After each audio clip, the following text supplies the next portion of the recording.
Ce soir, sous les projecteurs de Saint-Réserve, L'homme aux chaussettes rouges, c'est le titre d'une œuvre littéraire de 189 pages. C'est aussi et surtout l'histoire du fondateur de Bloomfield Investment Corporation, une agence d'évaluation du risque de crédit qui est pour l'Afrique de l'Ouest et l'Afrique centrale l'équivalent de Moody's, de Fitch ou de Standard Poor's pour le reste du monde. Sa spécialité est évaluer la capacité d'une entreprise ou d'un État à rembourser ses dettes, surnommé par beaucoup le loup de la finance africaine. Stanislas Zézé s'ouvrira ce soir, on l'espère, sans réserve, sur plusieurs grands sujets qui font l'actualité sur le continent africain. Le climat des affaires régionales à l'aune des coups d'État répétitifs dans la sous-région, les enjeux économiques à l'ère de la guerre de positionnement géostratégique sur le continent, le sentiment anti-français dans la région et les clins d'œil faits à la Russie, la Côte d'Ivoire, sa santé financière, sa classe politique, son avenir, la politique ivoirienne et tous les grands sujets seront soumis à la grille de lecture de Stanislas Zézé ce soir. Stanislas Zézé, bonsoir. Bonsoir Ali. Merci d'avoir accepté notre invitation. Merci. Avant d'ouvrir cet entretien, vous êtes un habitué de cette émission. Nous allons vous proposer à vous et à nos téléspectateurs ce portrait.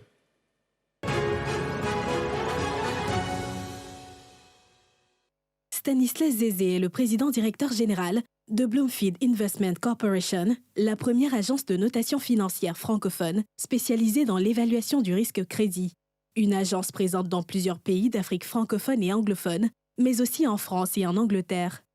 C'est en 2007, après avoir démissionné de son poste de directeur régional de risque crédit pour l'Afrique de l'Ouest et du Centre chez Shell Oil Product Africa, que Stanislas Zézé fonde l'entreprise Bloomfield Investment Corporation.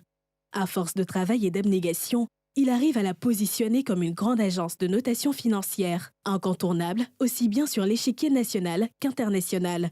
Dans sa volonté de contribuer au développement économique du continent, il réussit à faire introduire la notation financière obligatoire sur le marché des capitaux de l'UEMOA et à faire institutionnaliser la conférence risque-pays Côte d'Ivoire. Un outil de prise de décision tant pour le secteur public que privé. Diplômé entre autres d'un master d'administration publique avec une spécialisation en gestion de risques financiers et en planification stratégique pour le développement économique, obtenu à l'Université de Michigan, Stanislas Zézé a également étudié les sciences politiques à Eastern Michigan et le droit des affaires à l'Université de Nantes en France.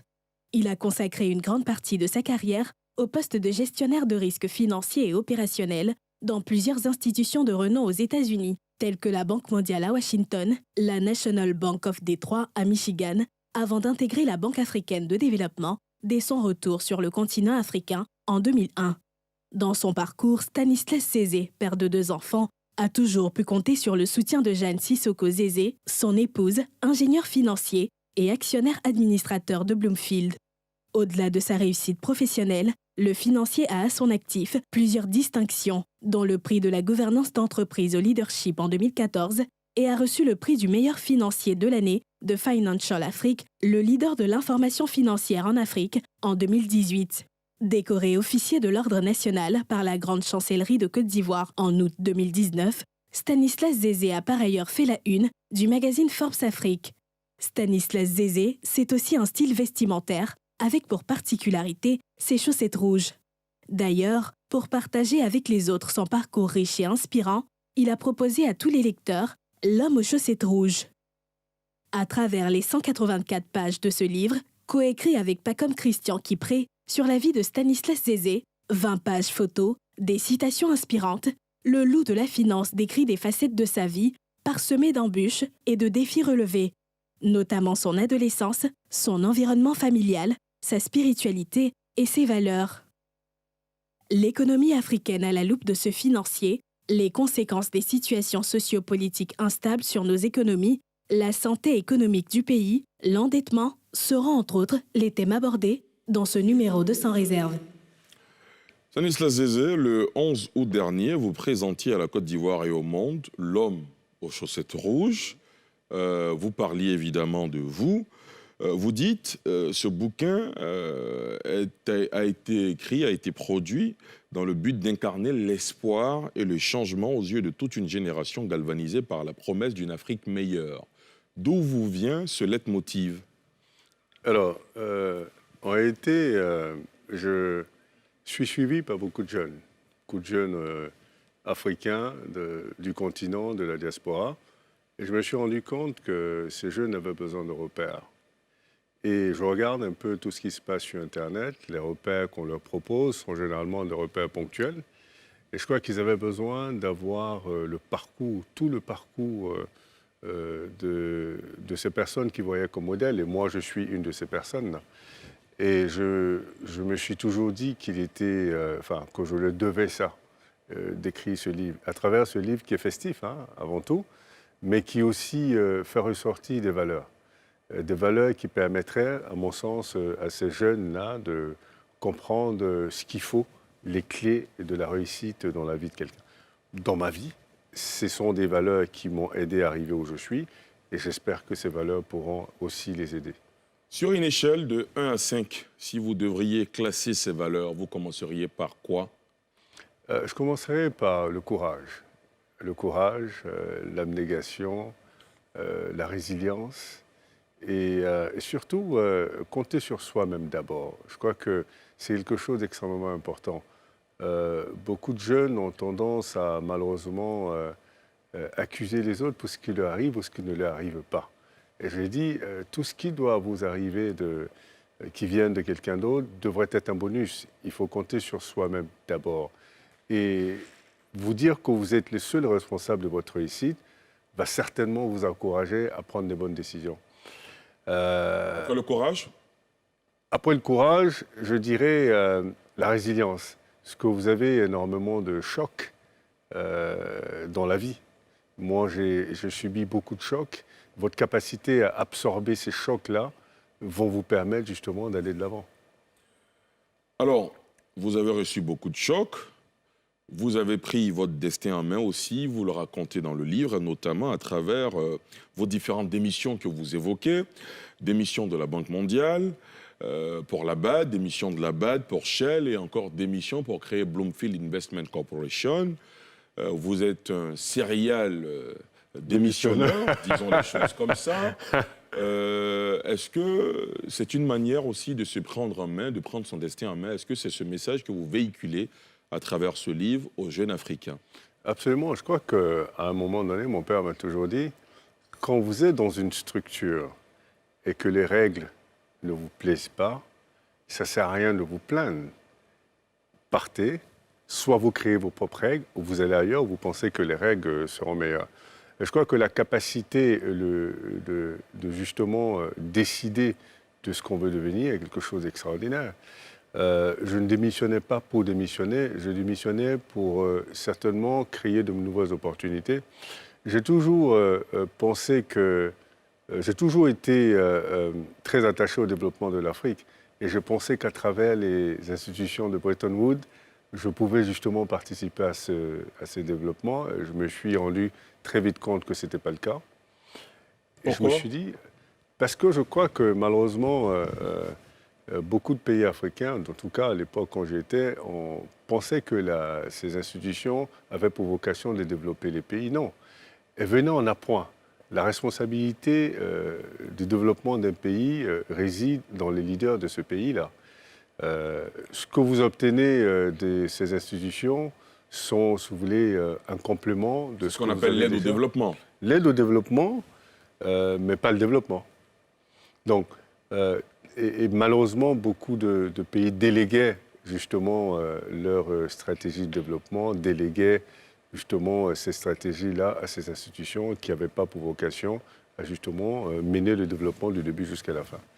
Et j'ai réalisé très rapidement que les pays africains devaient mettre l'accent sur le développement de leur secteur privé qui permettrait justement de développer leur pays, le secteur privé. Et c'est la raison pour laquelle je suis rentré à Shell pour voir ce qui se passait au secteur privé, mais je me suis rendu compte qu'il s'agissait plutôt du secteur privé domestique, secteur privé local, l'importance des entreprises nationales, l'importance des entreprises domestiques qui devraient justement pouvoir contrôler l'économie domestique.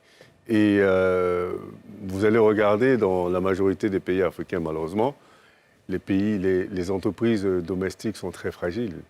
Vous avez des tissus économiques qui sont généralement constitués entre, disons, 90 et 98% du tissu économique est constitué de PME qui ne contribuent qu'à 18 à 20% de la richesse. Et ça devrait être le contraire. Pour que vous puissiez être un pays qui se développe, qui performe et qui est résilient, il faut que les entreprises locales soient renforcées. Donc, si vous avez des entreprises locales qui ne contribuent qu'à 20% de votre richesse, ce que ça veut dire, vous avez 5% de votre tissu économique constitué d'entreprises qui ne sont pas des entreprises étrangères, qui génèrent 80% du PIB. On vous présente comme le loup de la finance africaine. Ce que vous venez de faire, c'est de décrire les problèmes. Bien souvent, avec l'élite africaine, on a des descriptions en un point finir, mais il peut manquer aussi de propositions pour changer le paradigme. Si on devait aller dans le sens des propositions, ce serait lesquelles ? Les propositions sont simples. Il faut renforcer les capacités des entreprises locales. Donc, là, quand on parle de la notion de champions nationaux, c'est bien ce qu'on veut exprimer. Renforcer la capacité des entreprises nationales de sorte à ce que ces entreprises nationales soient celles-là qui dominent l'économie domestique. Il y a des exemples sur le continent qui se sont déjà faits. Prenez l'exemple du Nigeria, par exemple. Je crois qu'un champion national, ce n'est pas forcément une entité qui se développe ou qui se développe toute seule et qui atteint une taille critique pour pouvoir compétir régionalement, international. C'est une entreprise que l'État porte, c'est ce que vous dites ? C'est une entreprise qui est portée par une stratégie de l'État pour justement l'emmener à un niveau qui pourrait lui permettre de compétir international et d'être représentative et de pouvoir aussi justement avoir une taille critique pour créer des emplois, créer de la richesse. Mais évidemment, c'est une volonté politique sur des critères économiques. Donc évidemment, une volonté politique d'avoir ces champions-là qui pourraient dominer l'économie, mais sur des critères purement économiques. Donc des structures qui ont déjà fait leur preuve et dont on crée un environnement autour, un écosystème qui leur permettrait d'atteindre un certain niveau. Est-ce que vous vous considérez vous-même comme un champion national ? Mais c'est ce que je dis, un champion national, ce n'est pas quelqu'un qui se fait tout seul. Un champion national... Non, je n'ai pas dit que vous faites tout voilà. seul. Hein. Moi, je pose la question de façon globale. Non, pour l'instant, je me fais tout seul. Hein. Non, ce que je veux dire, c'est qu'un champion national, pour moi, c'est, vous savez, plusieurs entreprises ou entrepreneurs qu'on choisit et autour d'eux, on crée une stratégie pour emmener ces champions-là à un certain niveau qui leur permet d'avoir suffisamment de coups de franche pour pouvoir compétir régionalement, international et avoir une taille suffisamment importante pour pouvoir justement créer suffisamment d'emplois, suffisamment de richesses. Et dans une situation de crise, de choc extérieur, ce sont ces champions qui sont capables justement de financer l'économie à travers acheter des bons, des obligations de l'État, par exemple, qui permettraient à l'État justement de rester toujours en flot. Est-ce que c'est une pratique qui est récurrente dans les économies libérales ? Oui. Vous regardez les États-Unis, vous regardez les pays libéraux, vous verrez bien que justement, il y a des champions. Prenons juste la France, par exemple. Bouygues, Dassault, Total Énergie et tout ça, sont des champions qui ont été construits de toutes pièces. Ce ne sont pas des structures qui se sont créées toutes seules et qui ont atteint ce niveau-là. On ne peut pas atteindre ce niveau de développement sans qu'autour, il y ait une stratégie étatique pour pouvoir emmener ces entreprises-là à ce niveau-là. Le rôle de l'État serait, par exemple, pour beaucoup en tout cas, de créer un cadre propice à l'investissement. Est-ce que le rôle de l'État, comme vous l'indiquez, c'est de hisser des entreprises nationales au rang de champions nationaux ? Non. Quand on dit le rôle de l'État, l'État a plusieurs rôles. Évidemment, l'État, son rôle est de créer l'environnement qui permettrait à chaque entreprise d'avoir l'opportunité de créer, ou de créer ses propres opportunités. Mais là, nous sommes en train de parler d'un programme spécifique. C'est cela. Le programme spécifique, c'est d'emmener un certain nombre de structures dans chaque secteur d'activité qui ont été choisies pour les propulser à un niveau qui leur permettrait d'être des champions nationaux et d'être compétitifs à tous les niveaux. Donc vous ne vous considérez pas comme un champion national ? Enfin, selon vous faites vous-même ? Moi, je suis une entreprise qui qui crée de la valeur. Marché avec Non, l'État, qui crée de la valeur. l'État de Côte d'Ivoire. Non, il ne suffit pas d'avoir des marchés à l'État de Côte d'Ivoire. Ce n'est pas de ça qu'il s'agit. Un champion national, ce n'est pas quelqu'un qui a des championnats, qui a des contrats avec l'État. Non, ce n'est pas ça. Ce que je dis, c'est quand vous prenez un Dangote, par exemple, c'est un champion national autour duquel on a créé un certain nombre de conditions qui lui ont permis d'arriver à ce niveau-là. Sinon, des entreprises prospèrent, il y en a beaucoup en Côte d'Ivoire, surtout que c'est une économie qui est libérale et qui donne l'opportunité à beaucoup d'entreprises de se développer. Donc vous avez des gens qui atteignent un certain niveau de développement, oui, mais dans cette notion de champion national où on pense que les entreprises doivent arriver à un niveau de compétition internationale, oui, ça vous avez très peu, surtout dans les pays francophones, vous en avez très peu. Stanislas Zézé, vous et nous avec, entendons régulièrement le Premier ministre, le chef du gouvernement, qui porte la politique gouvernementale en la matière, dire que le secteur privé est le moteur de la création de la richesse. Plusieurs initiatives sont annoncées, sont prises justement pour susciter ces champions nationaux-là. Est-ce que vous avez l'impression qu'on est sur la bonne voie déjà ? Oui, je pense que déjà, décider de le faire, c'est déjà être sur la bonne voie. Maintenant, c'est quelque chose qui prend du temps. Je crois qu'aujourd'hui, il faut les identifier, il faut mettre en place ce mécanisme-là, et puis observer, et puis on voit dans quelques années, voir ce que ça donne. Comment on les identifie ? C'est par la beauté de leurs idées, c'est par leur capacité financière, leur efficacité sur le terrain, leur capacité à avoir des marchés. Comment on les identifie ? On les identifie par des critères économiques, comme j'ai dit. Déjà des entreprises déjà établies, qui ont fait leurs preuves, qui sont capables de performer, qui déjà sont des entreprises à succès. Et maintenant, le mécanisme qui est mis autour de ces entreprises, c'est justement de décupler leur capacité et leur taille. Donc, vous avez des entreprises qui ont une taille moyenne, mais qui performent. Et ce que vous voulez faire, c'est de les emmener à un niveau où elles performent de façon internationale, où elles ont une taille qui est suffisamment importante pour qu'elles deviennent des mastodontes qui pourraient compétir à travers le monde avec toutes les entreprises qui sont de cette taille-là dans le monde. Ce que vous êtes en train de dire est carrément aux antipodes de la promotion des multinationales dans nos pays africains. Les multinationales sont présentes un peu partout dans nos économies africaines.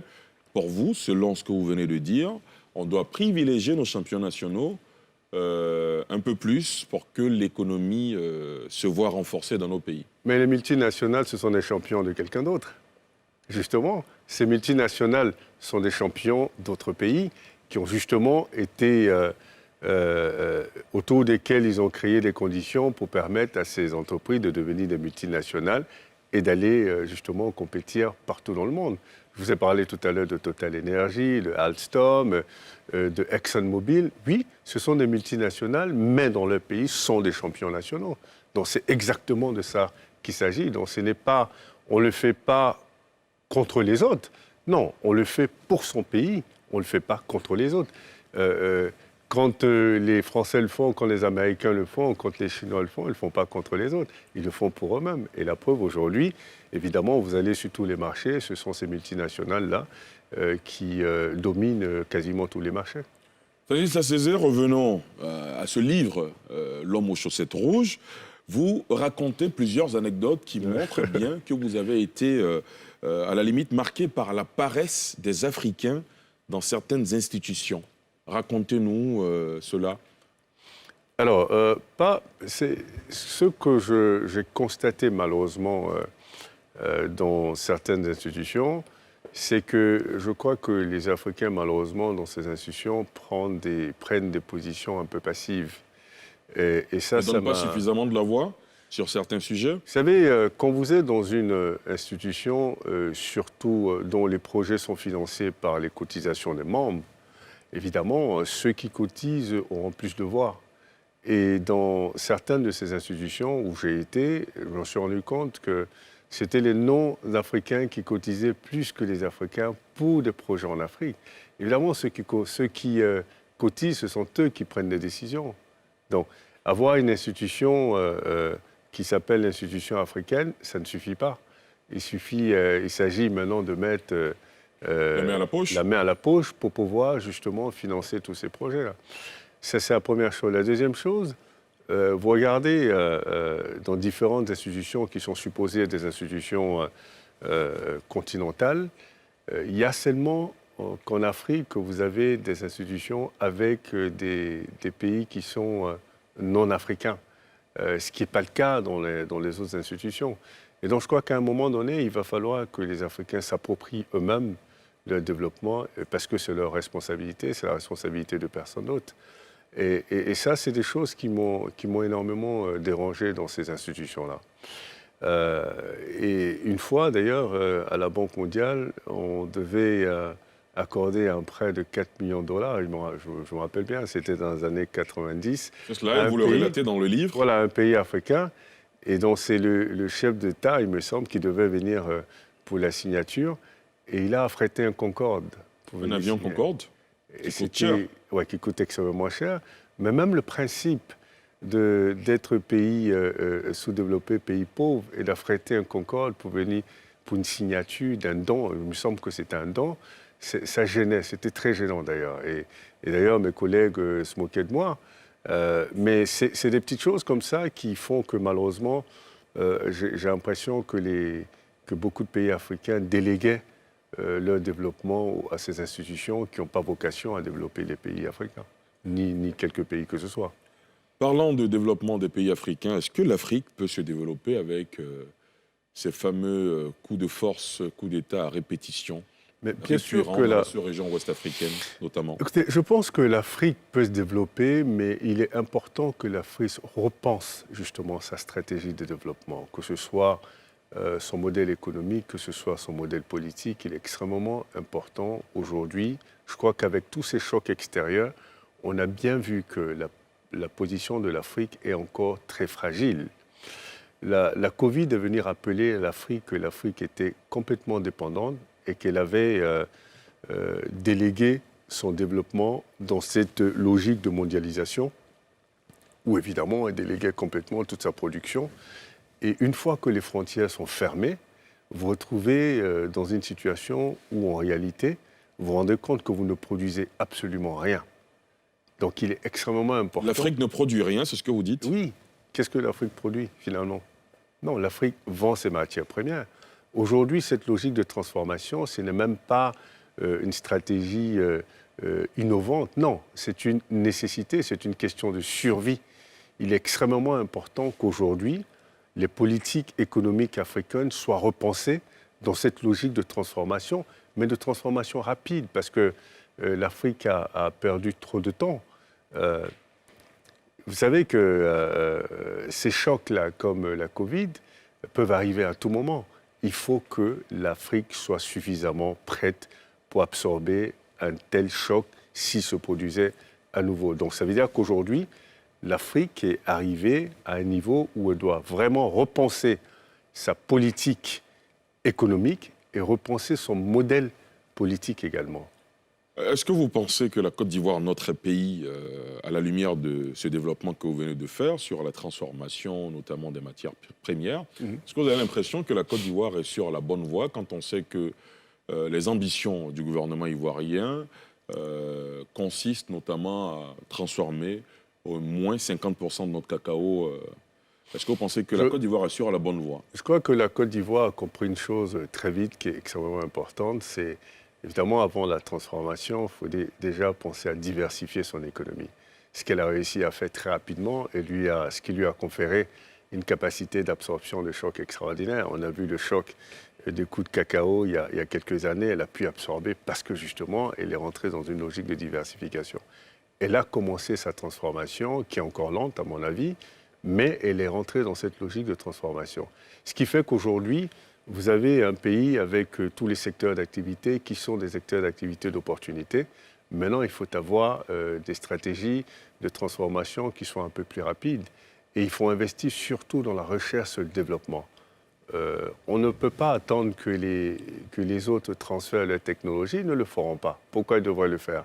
Il est extrêmement important que dans cette logique de transformation, que ce pays investisse massivement dans la recherche et le développement pour développer ses propres technologies, afin de rapidement arriver à ce niveau de transformation de son économie.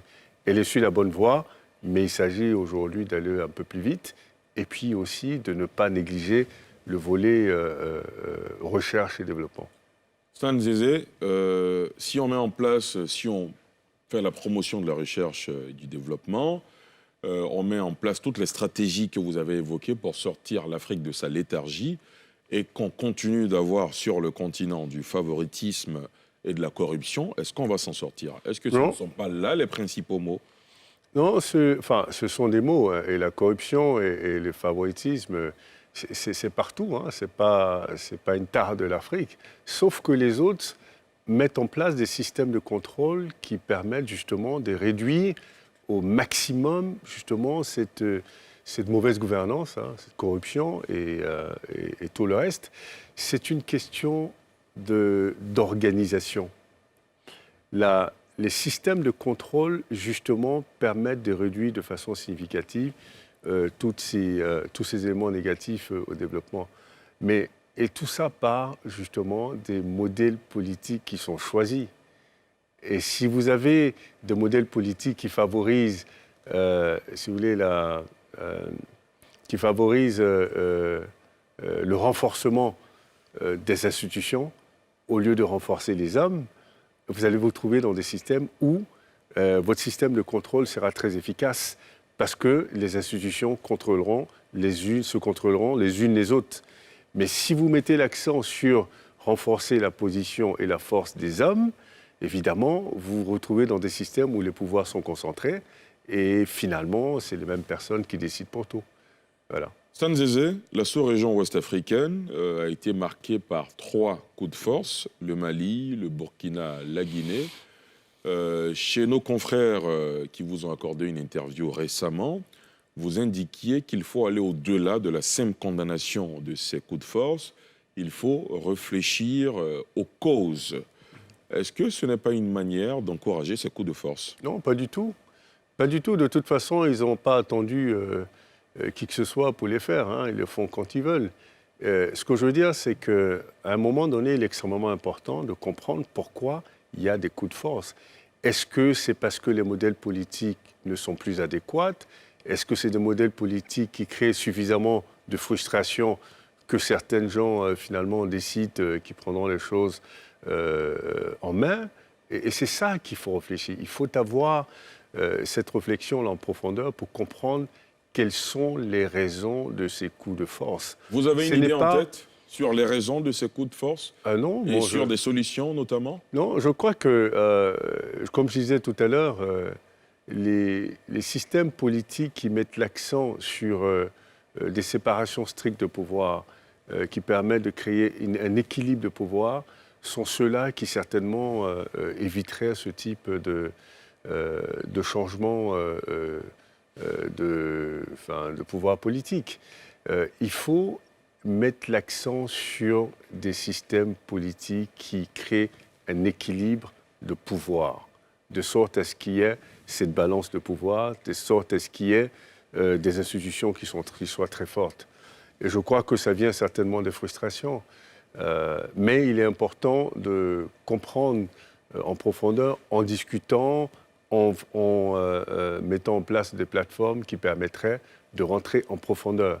Évidemment, les sanctions sont une façon de montrer que ce n'est pas acceptable d'avoir des coups de force pour le changement de pouvoir, oui, mais il est important, au-delà de ça, de s'asseoir et de commencer à se poser des questions.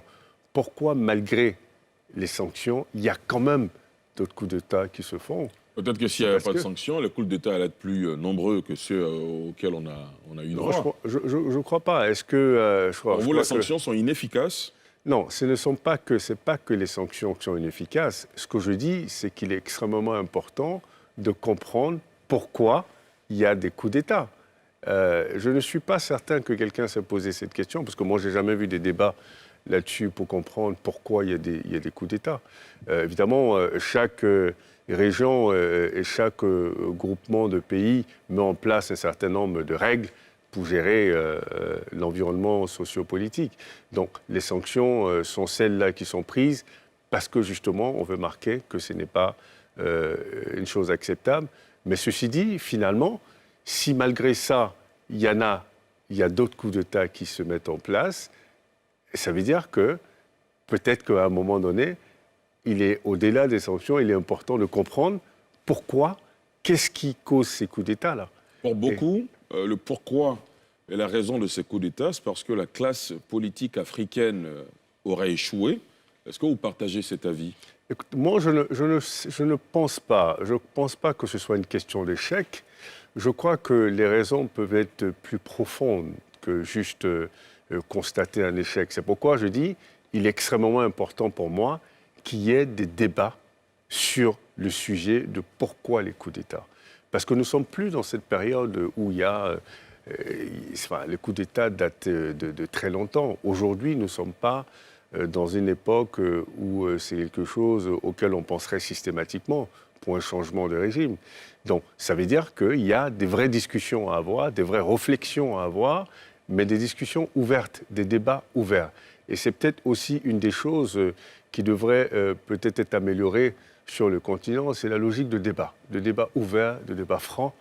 Un débat contradictoire, ce n'est pas forcément quelqu'un qui est contre l'autre, c'est un débat contradictoire, un débat d'idées où les gens expriment ce qu'ils pensent et où les gens ont l'opportunité d'exprimer leur honnêteté intellectuelle et de justement aborder les problématiques qui minent malheureusement ce continent. Sanzézé, puisqu'on parle de coup d'État, les conséquences de ces coups d'État, évidemment, les répercussions sur les échanges commerciaux et les affaires en général dans la région. Mais ouais, écoutez, vous savez, la perception du risque que les investisseurs ont sur un pays peut être exacerbée par justement ces coups de force. Ceci dit, on a bien constaté qu'aujourd'hui, les gens ont compris l'importance de rassurer les investisseurs. Donc je crois que généralement, quand il y a des coups de force, la première chose, c'est que ceux qui viennent rassurent les investisseurs sur les contrats qui sont déjà signés, sur tout ce qui est en place. Et en réalité, si vous voulez, c'est de dire rien ne changera. Et donc ça, c'est déjà montrer qu'aujourd'hui, les gens qui prennent les pouvoirs ont compris qu'il est extrêmement important de prendre en considération la perception que les gens pourraient avoir sur le risque qu'investir dans ces pays où il y a ces coups de force peut représenter. Parce qu'évidemment, vous comprenez que les investisseurs ont le choix. Ils peuvent investir dans votre pays ou investir dans plusieurs autres pays. Donc s'ils doivent rester dans votre pays, ils veulent se rassurer que les investisseurs ne sont pas à risque. Justement, est-ce que votre travail de notation financière permet à vos clients, aux entreprises, aux États, de mieux se financer et aux investisseurs notamment d'identifier de nouvelles opportunités? Oui, l'idée en réalité, c'est d'établir la cartographie des risques des pays. Mettre en relief les forces, les faibles, les opportunités. Et ces tableaux de bord permettent aux investisseurs de mieux comprendre cette cartographie de risques d'investissement, donc de savoir quelle est l'opportunité d'investir, quel retour sur investissement auquel ils pourraient s'attendre et quel est le risque qu'ils prennent de perdre leurs investissements. Et pour les pays concernés, c'est l'opportunité pour eux de comprendre comment on les perçoit en tant que destination d'investissement, par exemple, et ajuster là où il y a des faiblesses. Mais c'est surtout reconnaître les faiblesses et dire pourquoi ils ont des faiblesses et dire qu'est-ce qu'ils mettent en place pour justement répondre à ces faiblesses-là et puis accentuer les points positifs. Donc, si vous voulez, c'est une sorte de liaison qui permet aux investisseurs et aux pays qui reçoivent les investissements d'avoir une discussion sur des bases concrètes. Et cela veut-il dire que dans la zone ouest africaine, comme il y a eu 3 coups de force dernièrement, c'est une zone où les investissements ne sont pas bons? Non, pas du tout, ça ne veut pas dire ça du tout. Vous savez, chaque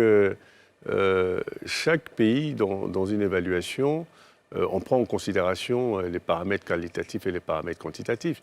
Un coup d'État en lui-même n'est pas une bonne chose, mais nous allons évaluer l'impact de ce coup d'État particulier. L'impact sécuritaire notamment. Exactement. Donc, on ne peut pas généraliser les coups de force. Nous faisons des évaluations pour voir quel est l'impact réel de ce coup de force sur l'environnement des affaires du pays concerné. Donc, si vous voulez, c'est au cas par cas et c'est analyse après analyse. Ouais. Avant de passer à autre chose, Stan disait, dans cette région de l'Afrique, de plus en plus, on a l'impression qu'il y a un sentiment anti-français qui se développe et un clin d'œil de beaucoup d'Africains vers la Russie en tant qu'élite africaine, en tant qu'économiste financier de renom.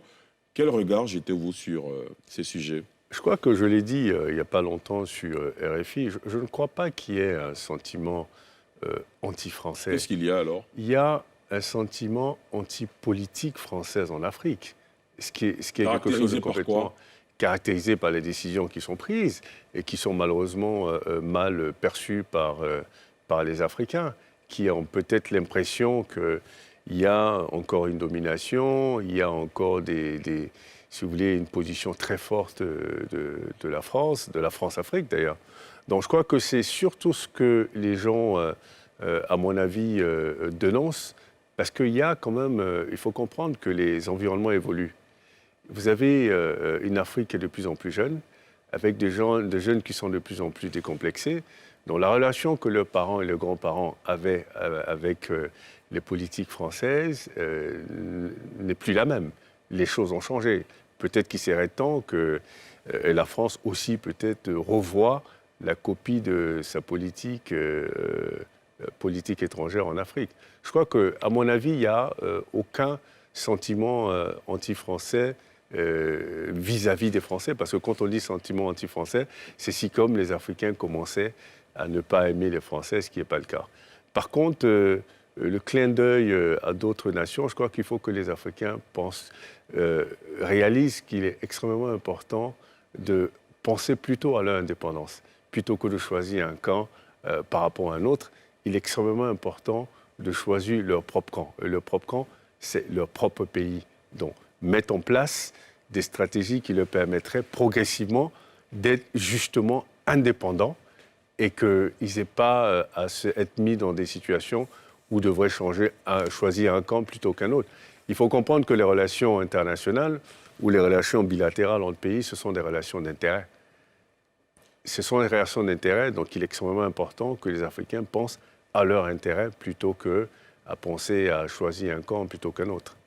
Stanislas Zézé, les grandes institutions de notation financière, Moody's, Fitch, font leurs évaluations en dollars, essentiellement. Vous avez décidé, vous, choisi de faire vos évaluations en monnaie locale. Pourquoi ? Est-ce que c'est à l'avantage des pays, de vos clients notamment ? Vous savez, quand vous faites une notation financière en dollars, ce que vous dites, que vous allez évaluer la capacité de ce pays ou de cette entreprise à faire face à ses obligations financières en dollars. Ce qui présume que vous allez regarder le niveau de réserve soit du pays ou de l'espace économique auquel appartient ce pays.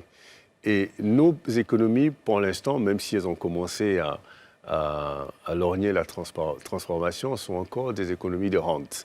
Donc ils vont vendre les matières premières, obtenir des réserves, obtenir des devises et utiliser ces mêmes devises pour importer des produits finis dont ces pays ont besoin. Et donc, au final, vous avez des niveaux de réserve des devises qui sont faibles. Donc, systématiquement, dans ce cas-là, vous avez des pays qui auront toujours de mauvaises notes, qui seront condamnés à avoir de mauvaises notes, parce que vous pouvez être pauvre en dollars, ça ne veut pas dire que vous êtes pauvre, vous pouvez être très riche en CFA et pauvre en dollars. Donc, nous, on parle du principe où il est important d'établir la qualité de crédit de ces pays dans leur propre monnaie. Et c'est leur propre monnaie qui va déterminer justement leur capacité à faire face, leur capacité intrinsèque à faire face à leurs obligations financières. Et maintenant, pour les obligations en devises, oui, une notation en devises étrangères est nécessaire. D'ailleurs, nous avons l'équivalent en devises étrangères. Et comme ça, l'investisseur aura une vue holistique, comme on dit, sur la capacité à faire face aux obligations financières de ces pays ou de ces entreprises. Donc, avoir une mauvaise note, pouvoir avoir une mauvaise note en dollars et une très bonne note en devise locale. Donc, ça permet à l'investisseur de comprendre qu'avoir une mauvaise note en dollars ne veut pas dire que vous êtes mauvais. C'est justement basé sur la structure de votre économie qui fait que, évidemment, vous n'avez pas suffisamment de devises, donc vous êtes condamné à avoir des mauvaises notes parce que vous n'avez pas suffisamment de devises. Stanislas Zézé, en prélude à la prochaine notation financière de la Côte d'Ivoire, je ne sais pas si ça va avoir lieu l'année prochaine ou en 2024, comment se porte aujourd'hui la santé de l'économie ivoirienne ? Écoutez, la Côte d'Ivoire, d'ailleurs nous sommes en pleine révision, la Côte d'Ivoire a été un des pays les plus résilients vis-à-vis de cette crise sanitaire, et ça montre bien qu'elle a de fondamentaux solides qu'elle continue d'ailleurs à améliorer. Donc évidemment, elle suit une très bonne pente. Nous avons aussi remarqué qu'après justement la Covid, il y a eu un rebondissement spectaculaire de cette économie qui fait qu'aujourd'hui, pour 2022, on anticipe une croissance, il me semble, autour de 7,6%, me semble. Donc ça veut dire qu'elle est dans une position assez confortable. Maintenant qu'elle a commencé sa transformation, évidemment, forcément, d'ici quelques années, ça lui donnera encore plus, renforcer sa capacité de résilience, sa capacité d'absorption et puis son indépendance vis-à-vis des autres économies d'où elle importait la majorité de ses produits finis. Il y a plusieurs débats, Stan Zézé, sur l'économie ivoirienne. Beaucoup parlent d'un surendettement. Vous qui êtes spécialiste de la question, qu'est-ce que vous pouvez nous dire sur cette question d'endettement ? Est-ce que l'État ivoirien est surendetté ? Est-ce que sa capacité de remboursement est fiable ? Est-ce que c'est un État solvable ? Comment vous réagissez à toutes ces questions ? Quand on parle de surendettement, c'est relatif. C'est très relatif. Le montant de la dette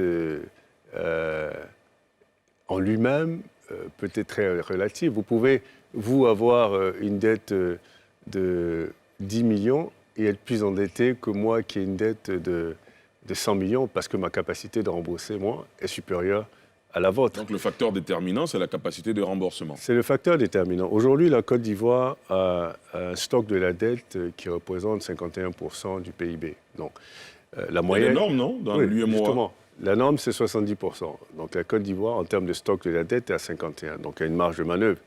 Mais ceci dit, ce n'est même pas ça le critère le plus important. Le critère le plus important, c'est la capacité de remboursement.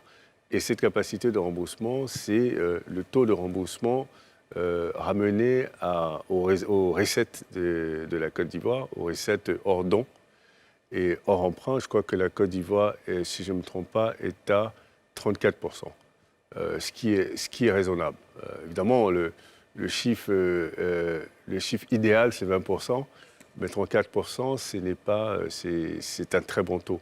Ce que je veux dire, la Côte d'Ivoire n'est pas surendettée. Être surendetté, c'est quand vous êtes au-dessus de 100% de votre PIB, ce qui n'est pas le cas. 51%, ce n'est pas 100%. Donc c'est pourquoi c'est relatif. Dit 22 000 milliards... c'est beaucoup d'argent. Oui, ça dépend pour qui. Quand vous avez la capacité de rembourser, non, le nombre en lui-même, le chiffre en lui-même est très relatif. Donc la Côte d'Ivoire, non, n'est pas surendettée. Elle est endettée comme tous les autres pays, mais elle a une marge de manœuvre parce qu'elle est seulement, son stock de la dette est seulement à 51% du PIB. Stanislas Zézé, un mot pour les hommes d'affaires, pour les entrepreneurs, pour tous ces jeunes qui se sont rendus compte que l'avenir, c'est dans l'entrepreneuriat. Un mot à tous ceux-là sur leur motivation, sur ce que vous avez traversé et ce que vous pouvez leur dire ce soir quant à l'avenir de nos pays, de nos économies africaines. Je crois que l'avenir de nos pays repose sur le secteur privé. Je crois que ça, c'est extrêmement important de comprendre.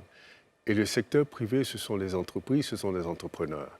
Donc pour moi, mettre des politiques publiques en place pour favoriser l'entrepreneuriat, favoriser les entrepreneurs est quelque chose qui serait bénéfique pour ce continent-là. Vous participez à des caravanes, excusez-moi de vous interrompre, à des caravanes pour justement motiver les entrepreneurs. Est-ce que vous avez l'impression que ces mécanismes auxquels vous faites appel, dont vous parlez de la part de l'État, sont mis en œuvre? Quelles sont les difficultés de ces entrepreneurs qui vous rencontrent, qui vous parlent, qui se confient à vous? Je crois que... Est-ce qu'on est sur la bonne voie? Non, on est sur la bonne voie, mais il est important, et comme je le dis à tous les entrepreneurs, leur réussite ne dépend pas de ce que l'État mettra en place. C'est extrêmement important de comprendre. Il faut que la motivation de créer une entreprise viennent de l'entrepreneur. Il faut que l'entrepreneur se pose toutes les questions qu'il devrait se poser avant de décider d'entreprendre. La décision la plus difficile, c'est de décider d'entreprendre.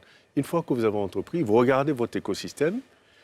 Ce qui existe, évidemment, vous faites avec. Ce qui n'existe pas, vous vous arrangez pour le faire exister. C'est extrêmement important d'influencer son écosystème. Et je crois que ces caravanes fonctionnent extrêmement bien. Pourquoi ? Parce que on a constaté, j'ai constaté, et la fondation à laquelle j'appartiens, Keidan, qui fait un travail extraordinaire pour promouvoir l'entrepreneuriat, et moi-même, à travers Bloomfield, tout ce qu'on fait, c'est la puissance du partage d'expérience, de chefs d'entreprise accomplis avec de jeunes chefs d'entreprise. C'est extrêmement important. C'est pourquoi, pour moi, il est extrêmement important de mettre en place des systèmes de mentorat entre les entreprises déjà établies et les startups et les petites PME pour pouvoir les booster. Le partage d'expérience qui fait finalement comprendre aux PME que tous les entrepreneurs ont finalement le même parcours. Le même parcours, s'aimer de même en bouche finalement, et que le travail, l'abnégation, être constamment en train de réfléchir à des solutions, finit toujours par vous emmener au succès. Et je crois par exemple, par contre, qu'il y a une vraie volonté des jeunes Africains à innover, à rentrer dans cette logique d'entrepreneuriat. Je pense qu'ils ont tous compris l'importance de l'entrepreneuriat. Maintenant, évidemment, c'est un processus qui est 20 ans. Il y a 20 ans, on ne parlait pas d'entrepreneuriat comme on en parle aujourd'hui. Ça veut dire qu'aujourd'hui, il y a une vraie évolution. Et ces jeunes-là, qui sont des jeunes qui en veulent vraiment, sont vraiment en train de faire cette révolution entrepreneuriale de l'Afrique. Et à mon avis, on va y arriver. Sandeze, vous allez à présent répondre aux questions de nos internautes.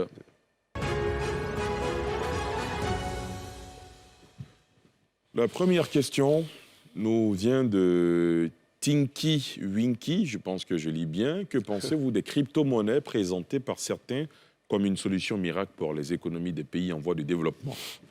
La crypto-monnaie.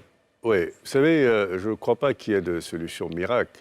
Par contre, si ce qu'on voit à travers la crypto-monnaie, c'est de créer une monnaie commune à toutes les économies africaines, oui, ça peut être une solution, parce que pour moi, il y a trop de clivage et il y a trop de limites à la capacité des pays africains à faire du business entre eux. Les monnaies ne sont pas convertibles, les marchés sont fragmentés, les marchés des capitaux, n'en parlons pas, sont très fragmentés. Donc, si trouver une monnaie commune qui permettrait à tous les pays africains de commercer facilement, oui, ce serait une solution. La solution, que ce soit crypto-monnaie ou une autre monnaie commune, pour moi, la solution, c'est d'avoir une monnaie commune à tous les pays africains. Ce serait l'idéal. Mais peut-être qu'on devrait commencer par avoir des monnaies qui sont convertibles entre elles. D'accord. Deuxième question. La deuxième question nous dit, faut-il interdire, réguler ou laisser libre cours aux crypto-monnaies? C'est toujours cours aux crypto-monnaies. Yaya Bamba. Écoutez, ça, vous savez, il y a des systèmes de réglementation qui sont en place. Hein. Je crois que les banques centrales réfléchissent sur la question. Je n'ai pas d'opinion particulière sur cette question, mais comme je reviens sur ce que je disais tout à l'heure, pour moi, si on trouve le moyen d'avoir des monnaies qui permettraient aux pays africains, parce que c'est ce qui m'intéresse, de pouvoir commercer entre eux sans blocage, oui, ce serait une très bonne chose. Et d'ailleurs, la ZLECAf, c'est quelque chose d'extraordinaire.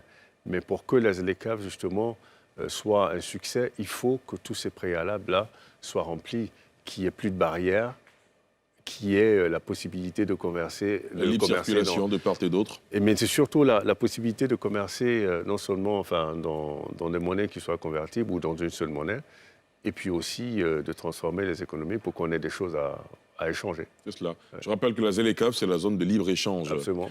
On poursuit, avant-dernière question d'internaute de Elisabeth Kofi qui dit « L'économie mondiale est en panne, on parle même de récession en 2023.